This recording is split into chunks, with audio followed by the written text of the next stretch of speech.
मोअज़्ज़िज़ तृणमूल कांग्रेस के रहबरान और ख़ुसूसी तौर पर हमारे तृणमूल कांग्रेस के कैंडिडेट श्री संदीपन साहब और वार्ड काउंसिलर MMIC मार्केट जनाब अमीरुद्दीन बॉबी, जैसे कि आप तमाम हजरात मुझसे कब्ल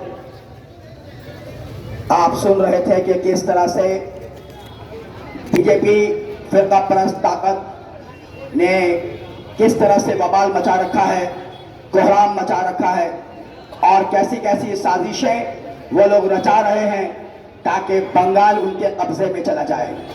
यही उनका मकसद है।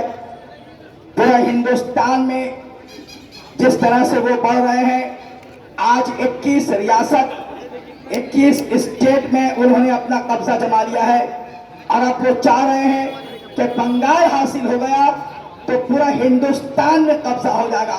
यानी उनको इस बात का यकीन है कि अभी तक हिंदुस्तान में कब्जा नहीं हो सका है, बंगाल कब्जा होगा तो हिंदुस्तान कब्जा होगा, तो कभी नहीं हो सकता।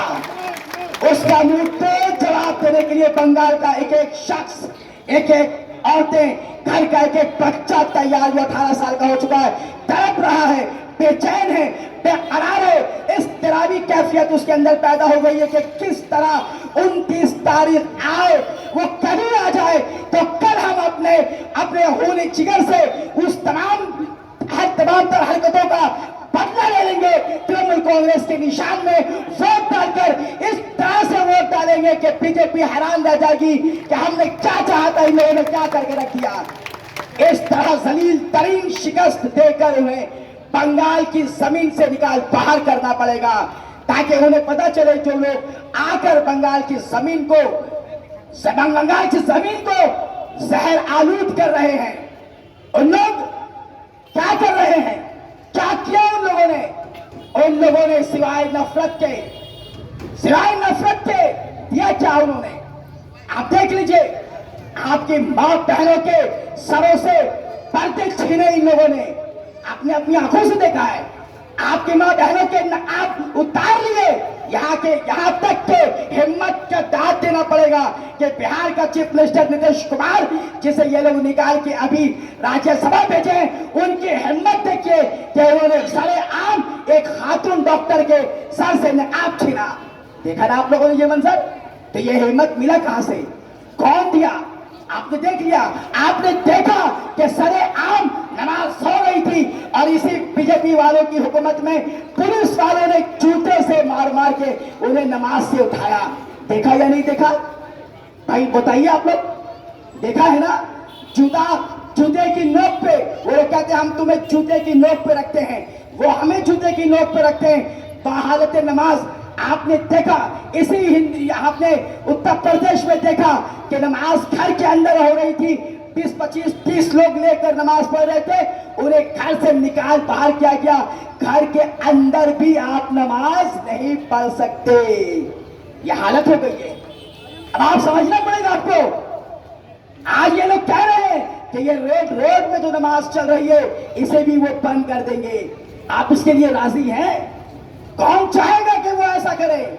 आज ये हुकूमत किसान की दुश्मन, आज ये हुकूमत मजदूरों की दुश्मन, जो मजदूर बेचारे बंगला बोलते हैं, दूसरे रियासत में जाके काम कर रहे हैं, उन्हें बंगला बोलने के वजह से बांग्लादेशी कहकर उन्हें बांग्लादेश भेज दिया गया। पता है ना आपको? सोनाली बीबी नाम सुना आप लोगों ने? सोनाली बीबी जो प्रेग्नेंट थी, हामला थी, उससे उठाकर उसके पूरे बच्चों के साथ बांग्लादेश ले जाया गया, वहां डिटेन किया गया, उन्हें डिटेंशन कैंप में डाला गया।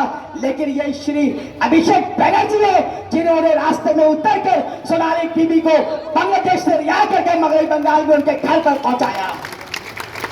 ये है, उन्होंने किया ये काम, अभिषेक बनर्जी ने, किसी ने नहीं किया। बंगाल में क्या और लोग नहीं है? क्या CPM के लोग नहीं है? क्या कांग्रेस के लोग जो अभी निकल आ रहे हैं केले मकौड़े की तरह, क्या वो लोग नहीं है? सब थे आवाज, लेकिन ममता बनर्जी ने पार्लियामेंट में भी उठाया और सुप्रीम कोर्ट में भी उठाया आपके लिए, और अभिषेक बनर्जी ने आपकी लड़ाई लड़ी। तो आपको सोचना पड़ेगा ये दुश्मन किसके हैं? किसानों के।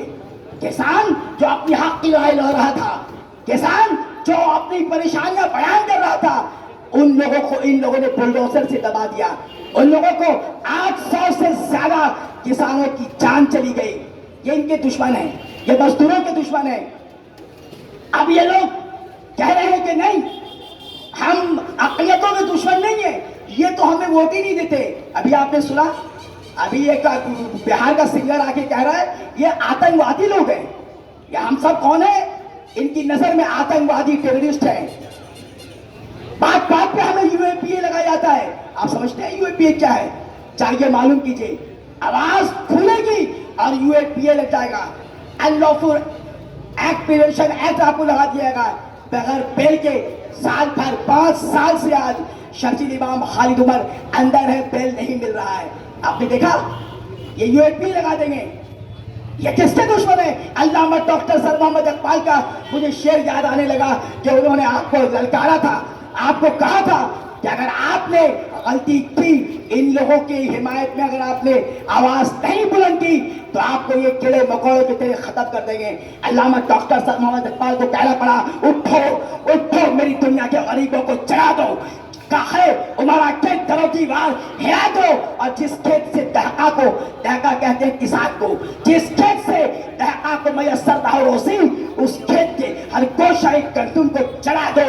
और सुल्तानिये जमहूर का आता है समाना, जो नक्श कोहन तुमको नजर आए मिटा दो।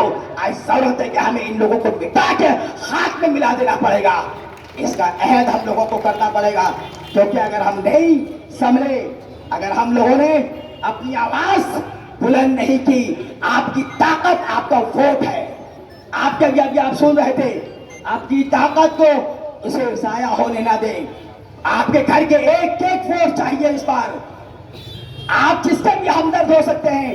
कांग्रेस सीपीएम आ रहे हैं, ललचा रहे हैं, गुमराह करने की हर मुमकिन कोशिश कर रहे हैं, लेकिन आपका घर का, हमारी माँ बहनों से भी मेरी गुजारिश है कि अगर मेरी आवाज आप तक पहुंच रही है तो आप लोगों से मैं हाथ जोड़ के कहूंगा, आप लोगों से गुजारिश कर रहा हूं कि आप इस बार कोई गलती ना करें।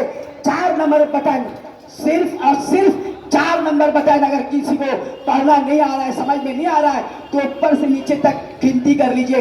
1 2 3 4, जैसे ही 4 आए वहां दबा दीजिए। संदीप अंसार का वोट, फुल का निशान, उसे आप दबा दीजिए। इतना कीजिए, सारा पढ़ने लिखने की जरूरत नहीं है। लेकिन गलती हो गई तो क्या होगा? गलती हो गई तो वो तमाम मंजर आपकी नजरों के सामने है जो आप देख रहे हैं, जो उत्तर प्रदेश में हो रहा है, जो हरियाणा में हो रहा है, जो उत्तराखंड में हो रहा है, जो राजस्थान में हो रहा है, जो मध्य प्रदेश में हो रहा है। इन तमाम जगहों के मनासिर आपकी नजरों के सामने है। लिहाजा किसी तरह की भी कोई गलती, कोई चूक हमारे घर के एक भी फर्द के जरिया नहीं होना चाहिए। इसी के साथ मैं अपनी बातें खत्म करूंगा, क्योंकि मुकर्रिर बहुत है और खुसूसी तौर पर संदीपन साहब है। अल्लामा इकबाल के इसी शेर से मैं बॉबी भाई खत्म करूंगा। वो कहते हैं कि न समझोगे तो मिट जाओगे, न समझोगे तो मिट जाओगे। ऐ हिंदुस्तान वालों, तुम्हारी दास्तां तक भी रहोगी दास्तानों में, तुम्हें मिटा के रख दिया जाएगा अगर तुमने लाशऊरी में भी कोई गलती कर दी। इसलिए जरूरत इस बात की है कि हम सबको मिलकर तृणमूल कांग्रेस को आगे बढ़ाना है, उसे हुकूमत में दोबारा लाना है, ताकि वो डेवलपमेंट का काम जो ममता बनर्जी लेकर चल रही है उसे रोका ना जा सके, बल्कि वो यूं ही जारी और सारी रहे। इन्हीं बातों के साथ मैं अपनी बातें खत्म करूंगा। जय